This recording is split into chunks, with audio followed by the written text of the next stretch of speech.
Welcome to Study Session 3, Oral History. Introduction. Oral history is the collection and study of historical information about individuals, families, important events, or everyday life using audio tapes, videotapes, or transcriptions of planned interviews. Oral history also refers to a written work, published or unpublished, based on the audio tapes, videotapes, or transcriptions of planned interviews. Therefore, the divide between oral and written history might be a misconception. Writing and orality do not exclude each other, but rather complement one another. In this study, you will learn the concept of oral history, transcription of oral history, and the documentation of oral history. Learning outcomes. At the end of this study, you should be able to 1. Explain the concept of oral history. 2. Discuss the transcription of oral history. 3. Explain the documentation of oral history. Oral history. Oral history is the collection and study of historical information, that is, of historical significance about individuals, families, important events, or everyday life using audio tapes, videotapes, or transcriptions of planned interviews. These interviews are conducted with people who participated in or observed past events and whose memories and perceptions of these are to be preserved as an oral relating to sense of hearing or ability to understand sound record for future generation. Oral history strives to obtain information from different perspectives, and most of these cannot be found in written sources. However, oral history also refers to a written work, published or unpublished, based on the audio tapes, videotapes, or transcriptions of planned interviews. The term oral history is sometimes used in a more general sense to refer to any information about past events that people who experience them tell anybody else. But professional historians usually consider this to be oral tradition. However, primitive societies have long relied on oral tradition to preserve a record of the past in the absence of written histories. Transcription of oral history. Oral history has been increasingly recognized in academia as a valuable contribution to the historical record. Interviews were and are recorded, transcribed, reread, and analyzed. Yet some oral historians caution that the transcript is not the oral history and should not be seen as such. Transcription by its very nature must adhere to the rules and regulations of its written language. Punctuation marks, for example, that give a sense of the way something was said but do not account for the rhythm or the melody of one's voice or the variation in dictum, the way in which someone pronounces words that emphasizes different points or feelings.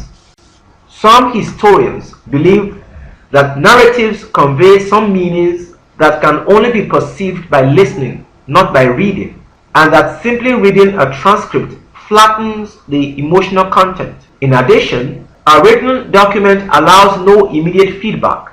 There is no opportunity for dialogue or spontaneity. Audio or audiovisual recordings can present similar problems. Ultimately, the divide between oral and written history is a misconception. Writing and orality do not exclude each other, rather they are complementary.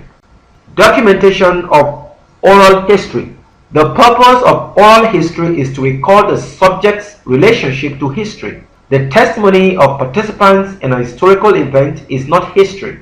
When interviewing subjects, we want to know not only if they remember the speech and what they remember from it, but also if it made a difference in their lives.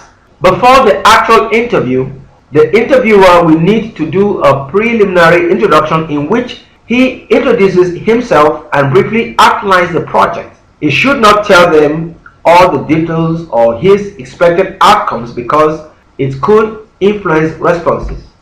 In regard to the specifics of the interview, the interviewer may go from general to specific questions. For example, move from questions like, what is your name, age, profession, and so on, to questions specifically geared to the event. Questions need to be funneled down in order to build trust between the subject and the interviewer. Another thing to remember is that the interviewer can verify any information that is unclear during the interview. For example, ask them where they are drawing their information if it is unclear. Initially, one will need to find out what was going on in the lives of the subjects at the time of the event. One also wants to find out how they were prepared for the talk. Along this line, one needs to remember to ask age-appropriate questions. The subject may be an elderly person as at the time of the interview, so he may be recalling the event in the mindset of a kid if it occurred several years ago. The interviewer should ask both case-specific questions as well as general questions. Before and after the interview, one needs to ask the subjects whether or not one can use their real names or if they would prefer pseudonyms. The documentation will be more valuable with real names. One may also offer them the opportunity to edit transcripts of the interview and eliminate any of the information. The interviewer may also offer the subject of feedback. Let them know what you will be doing with the information and where they can see it. Make sure they know the information is important and valuable so they can take the interview seriously. You can do this by being professional. Let them know what your basic objectives are and that this is an academic study. You can also present the subject with release forms to fill in order to ensure that all information is acquired legally and that you will be able to present your work on the web or in a publication. Briefly, in regard to phone interviews, the questions will be the same, but the technicalities are a little different. Put the phone on speakerphone and inform the subject that they are on speakerphone. Place the tape recorder as close to the speaker as possible on some kind of cloth surface like a blanket to reduce vibration. Make sure there is no echoes in the room. Also, just because the interview is being conducted over the phone, the questions should still be mostly memorized as in the face-to-face interviews. Reading questions will create a distance between the subject and the interviewer. Summary of study session. In this study, you have learned that 1. Oral history is the collection and study of historical information about individuals, families, important events, or everyday life using audio tapes, videotapes, or transcriptions of planned interviews. 2. Oral history can be transcribed and documented, but oral historians have cautioned that the transcript is not equivalent to oral history and should not be seen as such. 3. In the documentation, the testimony of participants in a historical event is not history as well. This is the end of study session 3.